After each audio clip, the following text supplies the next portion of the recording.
हे मेरे युवक बंधु, तुम बलवान बनो, यही तुम्हारे लिए मेरा उपदेश है। गीता पाठ करने की अपेक्षा तुम्हें फुटबॉल खेलने से स्वर्ग सुख अधिक सुलभ होगा। मैंने अत्यंत साहसपूर्वक ये बातें कही हैं और इनको कहना अत्यावश्यक है, कारण मैं तुमको प्यार करता हूं। मैं जानता हूं कि कंकड़ कहां चुभता है। मैंने कुछ अनुभव प्राप्त किया है। बलवान शरीर से अथवा मजबूत पुट्ठों से तुम गीता को अधिक समझ सकोगे। मनुष्य, केवल मनुष्य भर चाहिए, बाकी सब कुछ अपने आप हो जाएगा। आवश्यकता है वीर्यवान, तेजस्वी, श्रद्धा संपन्न और दृढ़ विश्वासी निष्कपट नवयुवकों की। ऐसे 100 मिल जाएं तो संसार का कायाकल्प हो जाए। हे भाइयों, हम सभी लोगों को इस समय कठिन परिश्रम करना होगा। अब सोने का समय नहीं है। हमारे कार्यों पर भारत का भविष्य निर्भर है। देखिए, वो तत्परता से प्रतीक्षा कर रही है। वो केवल सो रही है। उसे जगाइए और पहले की अपेक्षा और भी गौरव मंडित और अभिनव शक्तिशाली बनाकर भक्ति भाव से उसे उसके चिरंतन सिंहासन पर प्रतिष्ठित कर दीजिए। मेरा विश्वास युवा पीढ़ी में, नई पीढ़ी में है। मेरे कार्यकर्ता उनमें से आएंगे। सिंहों की भांति वे समस्त समस्या का हल निकालेंगे। मैंने अपना आदर्श निर्धारित कर लिया है और उसके लिए अपना समस्त जीवन दे दिया है। वे एक केंद्र से दूसरे केंद्र में उस समय तक फैलेंगे जब तक कि हम संपूर्ण भारत पर नहीं छा जाएंगे। यदि तुम्हें मुझ पर विश्वास है तो मैं कहूंगा कि तुम में से प्रत्येक का भविष्य उज्जवल है। अपने आप पर अगाध अटूट विश्वास रखो। वैसा ही विश्वास जैसा मैं बाल्यकाल में अपने ऊपर रखता था और जिसे मैं अब कार्यान्वित कर रहा हूं। तुम में से प्रत्येक अपने आप पर विश्वास रखो। ये विश्वास रखो कि प्रत्येक की आत्मा में अनंत शक्ति विद्यमान है। तभी तुम सारे भारतवर्ष को पुनरुज्जीवित कर सकोगे। चरित्रवान, बुद्धिमान, दूसरों के लिए सर्वस्व त्यागी तथा आज्ञाकारी युवकों पर ही मेरा भविष्य का कार्य निर्भर है। उन्हीं पर मुझे भरोसा है, जो मेरे भावों को जीवन में परिणत कर अपना और देश का कल्याण करने में जीवन दान कर सकेंगे। नहीं तो झुंड के झुंड कितने ही लड़के आ रहे हैं और आएंगे, पर उनके मुख का भाव तमोपूर्ण है। हृदय में उद्यम की आकांक्षा नहीं, शरीर में शक्ति नहीं और ना मन में साहस। उन्हें लेकर क्या काम होगा? मैं चाहता हूं कि मेरे सब बच्चे मैं जितना उन्नत बन सकता था उससे 100 गुना उन्नत बने। तुम लोगों में से प्रत्येक को महान शक्तिशाली बनना होगा। मैं कहता हूं अवश्य बनना होगा। आज्ञा पालन, ध्येय के प्रति अनुराग तथा ध्येय को कार्य रूप में परिणत करने के लिए सदा प्रस्तुत रहना, इन तीनों के रहने पर कोई भी तुम्हें अपने मार्ग से विचलित नहीं कर सकता। अब प्रश्न ये है कि काम करने वाले लोग कहां हैं? मद्रास के नवयुवकों, तुम्हारे ऊपर ही मेरी आशा है। क्या तुम अपनी जाति और राष्ट्र की पुकार सुनोगे? यदि तुम्हें मुझ पर विश्वास है तो मैं कहूंगा कि तुम में से प्रत्येक का भविष्य उज्जवल है। अपने आप पर अगाध अटूट विश्वास रखो। वैसा ही विश्वास जैसा मैं बाल्यकाल में अपने ऊपर रखता था और जिसे मैं अब कार्यान्वित कर रहा हूं। तुम में से प्रत्येक अपने आप पर विश्वास रखो। यह विश्वास रखो कि प्रत्येक की आत्मा में अनंत शक्ति विद्यमान है। तभी तुम सारे भारतवर्ष को पुनरुज्जीवित कर सकोगे। तुम संसार के सभी देवताओं के निकट रो चुके हो। क्या उससे क्लेश का अंत हुआ? भारत की जनता 6 करोड़ देवताओं के निकट रोती कलपती है और फिर भी कुत्तों की मौत मरती रहती है। ये देवता हैं कहां? जब तुम सफल हो चुकते हो तब ये देवता तुम्हारी सहायता करने आते हैं। अतः लाभ क्या है? अंत तक हिम्मत ना हारो। अंधविश्वासों के आगे ये घुटने टेकना, स्वयं अपने मन के हाथों अपने को बेच देना, मेरी आत्मा, तुम्हें शोभा नहीं देता। तुम असीम, अमर, अनादि हो। तुम असीम आत्मा हो। इस कारण दास होना तुम्हें शोभा नहीं देता। उठो, जागो। मैं फिर तुम्हें याद दिलाता हूं, कर्मण्येवाधिकारस्ते मां फलेषु कदाचन। तुम्हें कर्म का अधिकार है, फल का नहीं। चट्टान की तरह दृढ़ रहो। सत्य की हमेशा जय होती है। कदाचित हम लोग उसका फल देखने के लिए जीवित ना रहें, परंतु जैसे इस समय हम जीवित हैं, इसमें कोई संदेह नहीं है कि देर या सबेर इसका फल अवश्य प्रकट होगा। भारत को नव विद्युत शक्ति की आवश्यकता है, जो जातीय धमनी में नवीन स्फूर्ति उत्पन्न कर सके। ये काम हमेशा धीरे धीरे हुआ है और होगा। निस्वार्थ भाव से काम करने में संतुष्ट रहो और अपने प्रति सदा सच्चे रहो। पूर्ण रूप से शुद्ध, दृढ़ और निष्कपट रहो। शेष सब कुछ ठीक हो जाएगा। अरे, मृत्यु जब अवश्यम भावी है तो ईंट पत्थरों की तरह मरने के बजाय वीर की तरह मरना अच्छा है। इस अनित्य संसार में 2 दिन अधिक जीवित रहकर भी क्या लाभ? It is better to wear out than to rust out. जरा जीर्ण होकर थोड़ा थोड़ा करके क्षीण होते हुए मरने की बजाय वीर की तरह दूसरों के अल्प कल्याण के लिए लड़कर उसी समय मर जाना क्या अच्छा नहीं? भारत तभी जागेगा जब विशाल हृदय वाले सैकड़ों स्त्री पुरुष भोग विलास और सुख की सभी इच्छाओं को विसर्जित कर मन, वचन और शरीर से उन करोड़ों भारतीयों के कल्याण के लिए सचेष्ट होंगे जो दरिद्रता तथा मूर्खता के अगाध सागर में निरंतर नीचे डूबते जा रहे हैं।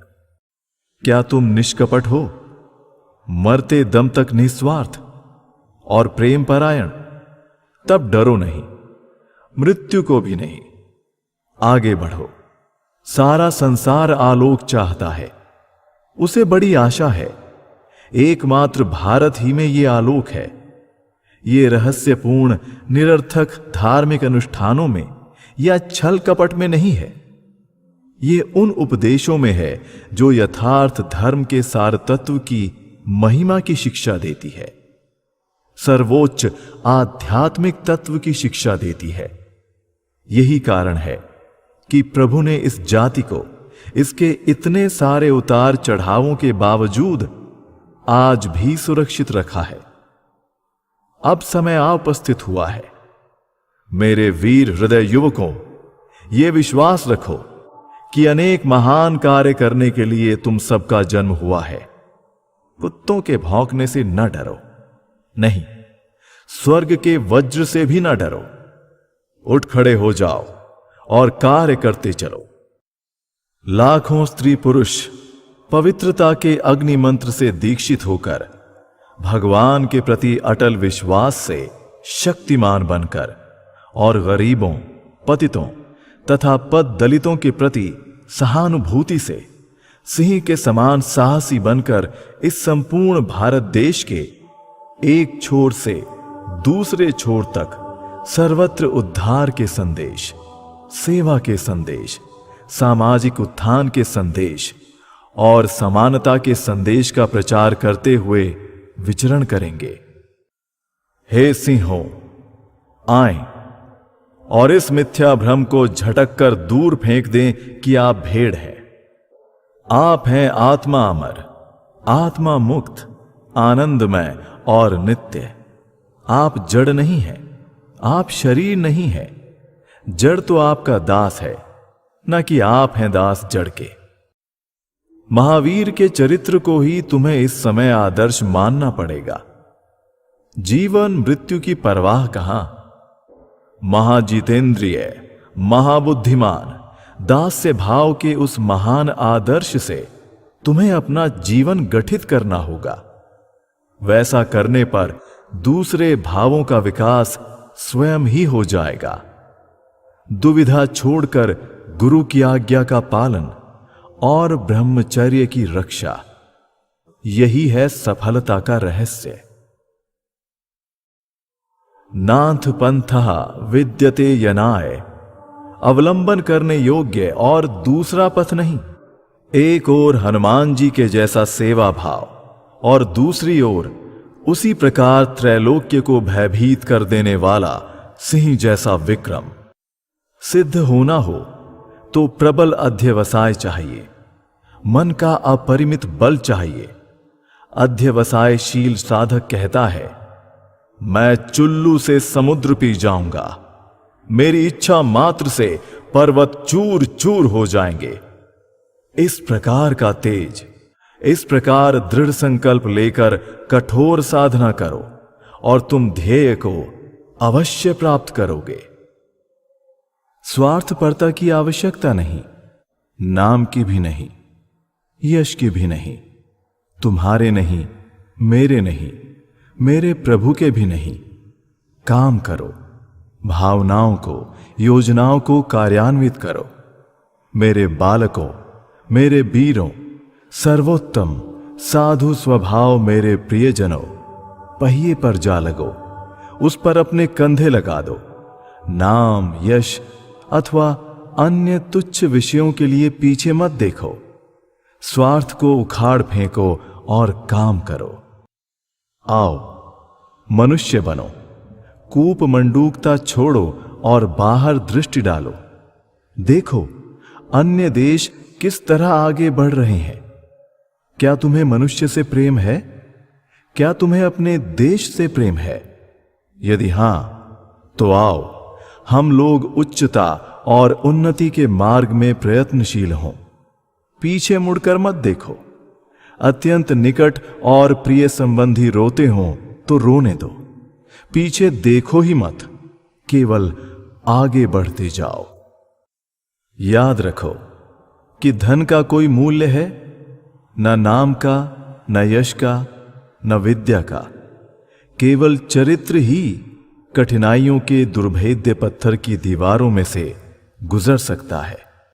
चरित्र को एक विशिष्ट ढांचे में ढालने में शुभ और अशुभ दोनों का समान अंश रहता है, और कभी कभी तो दुख सुख से भी बड़ा शिक्षक हो जाता है।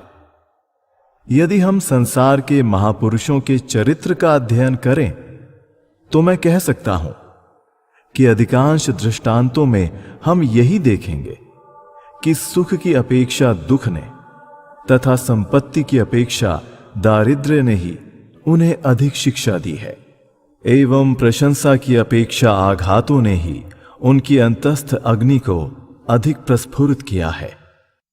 तुम्हारे भविष्य को निश्चित करने का यही समय है।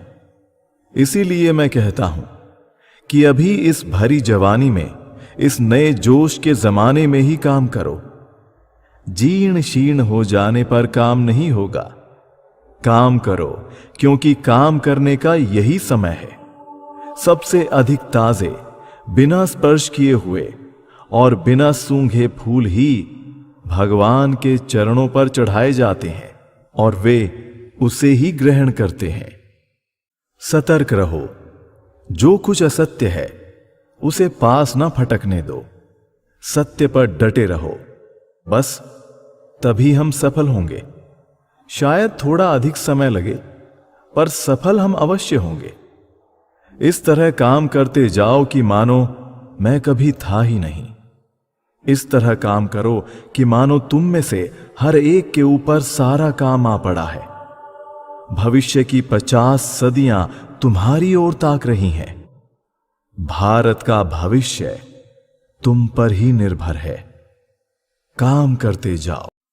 अतः काम करो मेरे बालकों, काम करो। कार्य का कठिन भाग बहुत कुछ हल हो चुका है। अब ये प्रतिवर्ष धीरे धीरे स्वयं ही अग्रसर होता जाएगा। तुम लोग इतना सब कुछ कर चुके हो, यही सोचकर आनंद करो। यदि कभी मन में निराशा का भाव उदित हो तो उस समय यह विचार करो कि पिछले 1 वर्ष में कितना कार्य हुआ, किस तरह नगण्यता से निकलकर आज हम देख रहे हैं कि दुनिया भर की नजर हम लोगों पर टिकी हुई है। केवल भारत ही नहीं, बाहरी दुनिया भी हम लोगों से बड़े बड़े कामों की उम्मीदें रखती है। उठो, जागो। तुम्हारी मातृभूमि को इस महाबली की आवश्यकता है। इस कार्य की सिद्धि युवकों से ही हो सकेगी। युवा आशिष्ट, दृढ़िष्ठ, बलिष्ठ, मेधावी। मृत्यु पर्यंत काम करो। मैं तुम्हारे साथ हूं, और जब मैं न रहूंगा तब मेरी आत्मा तुम्हारे साथ काम करेगी। ये जीवन आता और जाता है। नाम, यश, भोग, ये सब थोड़े दिन के हैं। संसारी कीड़े की तरह मरने से अच्छा है, कहीं अधिक अच्छा है, कर्तव्य क्षेत्र में सत्य का उपदेश देते हुए मरना। आगे बढ़ो।